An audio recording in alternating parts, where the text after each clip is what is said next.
Você acreditaria em sonhos capazes de atravessar milênios? Em 553 a.C., um prisioneiro em Babilônia teve visões que mudariam a história da profecia. Tabletes da antiga cidade confirmam a existência de um exilado chamado Beltesazar, o nome babilônico de Daniel. No silêncio de uma noite comum, Daniel, já idoso, teve uma visão que o deixou aterrorizado. Não era um sonho qualquer, mas uma revelação que ele sentiu vinda do alto, clara como a luz do amanhecer. 4 grandes ventos sopravam sobre o mar agitado. Daniel via como se estivesse ali o mar se abrindo e revelando criaturas que pareciam sair das profundezas da própria história da humanidade. A primeira criatura se erguia com a aparência de um leão, mas com asas de águia. Seus olhos brilhavam como brasa. Então, suas asas foram arrancadas e ela se levantou como um homem. Depois veio uma segunda, semelhante a um urso. Estava erguido de um lado, com 3 costelas entre os dentes, e uma voz lhe dizia: "Levanta-te, devora muita carne", metáfora clara da expansão de impérios. A terceira criatura era como um leopardo com 4 asas e 4 cabeças. A rapidez com que se movia indicava domínio veloz, era símbolo de poder multiplicado em todas as direções. A quarta fera era diferente, terrível, espantosa e extraordinariamente forte. Tinha dentes de ferro e devorava tudo. Seus 10 chifres brilhavam como metal. Um pequeno chifre surgiu e derrubou 3. Esse último chifre tinha olhos de homem e uma boca que falava com arrogância. Daniel tremia diante do que via, como se a visão transpassasse o tempo e apontasse para algo ainda distante. De repente, as nuvens se abriram. Daniel viu tronos sendo colocados e um ancião de dias tomou assento. Seu vestido era branco como a neve e seus cabelos como lã pura. Milhares o serviam.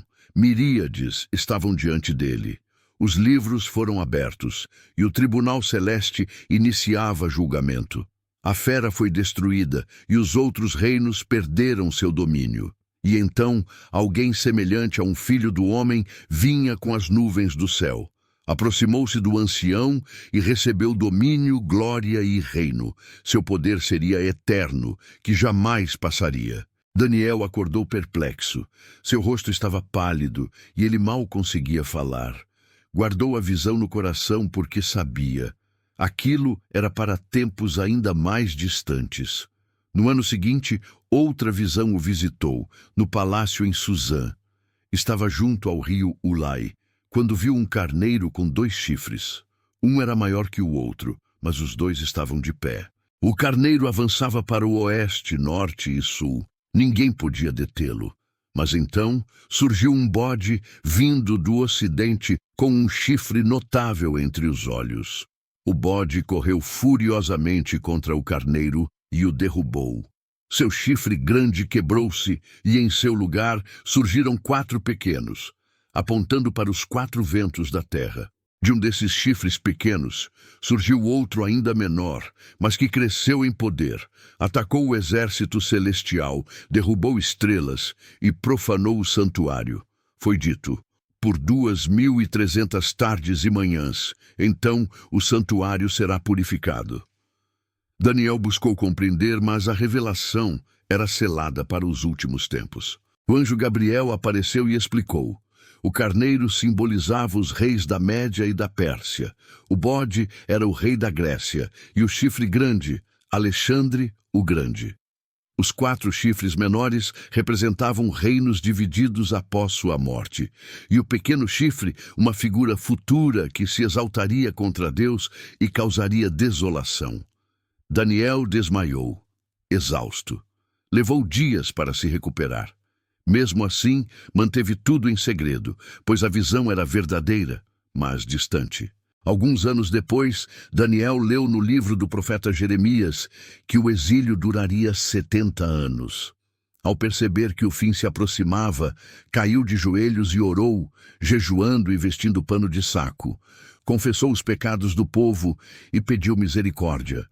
Foi quando Gabriel novamente apareceu, agora com outra revelação, as 70 semanas que selariam o destino de Jerusalém. 70 semanas estavam determinadas para encerrar a transgressão, dar fim ao pecado e ungir o Santíssimo.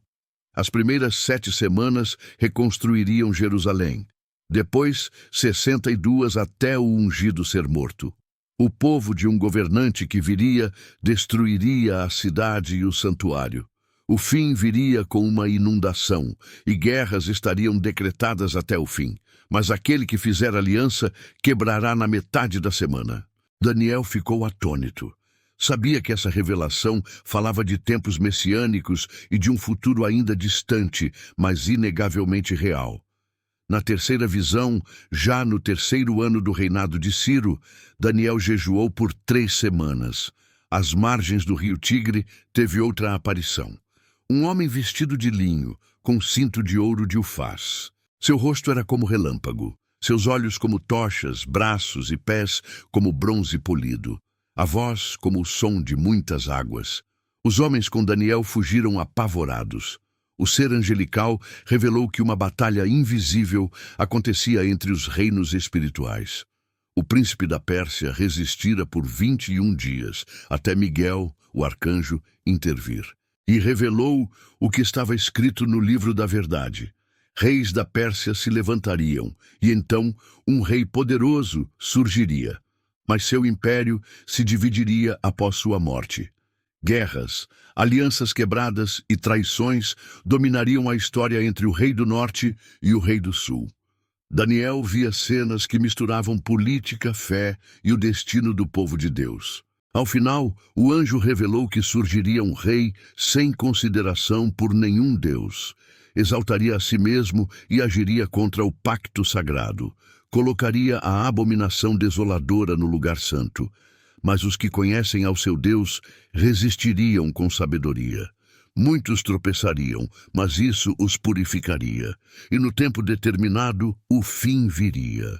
Por fim, Daniel teve uma última visão. Ele viu 2 seres à beira do rio, e um perguntou ao outro: "Quanto tempo até o fim dessas maravilhas?" A resposta foi: 1 tempo, 2 tempos e metade de um tempo. Quando o poder do povo santo for quebrado, então todas essas coisas se cumprirão. Daniel ouviu, mas não compreendeu. Perguntou: "Qual será o fim dessas coisas?" E a resposta foi: "Vai, Daniel, essas palavras estão seladas até o tempo do fim." Muitos seriam purificados, outros se tornariam ímpios.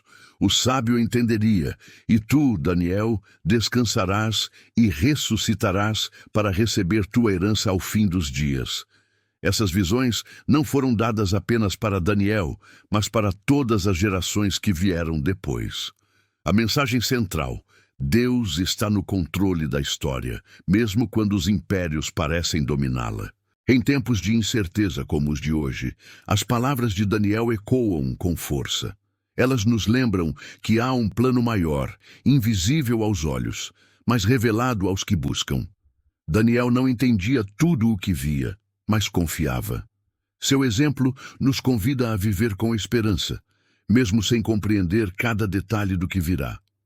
Se você gostou deste conteúdo, inscreva-se, curta e ative o sininho para não perder os próximos episódios.